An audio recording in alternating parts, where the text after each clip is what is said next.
तुमचं नाव काय? आकांक्षा सातपुते, तुम्ही कुठून आलात? चंद्रपूर.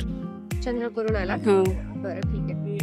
RCC मध्ये तुम्ही आता फक्त टेस्ट सिरीज जॉईन केली आहे का? हो, मी मागच्या वर्षी इथेच होती. आता टेस्ट सिरीज जॉईन. हो, टेस्ट सिरीज. म्हणजे तुमचे कन्सेप्ट ऑलरेडी क्लिअर असतील. जे डाऊट सेशन वगैरे घेतात इथे ते तुम्ही अटेम्प्ट केलेत का? हो.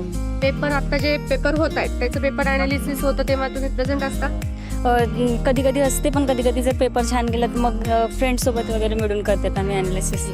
जे क्वेश्चन तुम्ही रॉंग केलेत किंवा अनसॉल्व क्वेश्चन आहेत तुमचे तर ते परत तुम्ही हो, नाही तर डाऊट सेशनला पण जाते इथं RCC.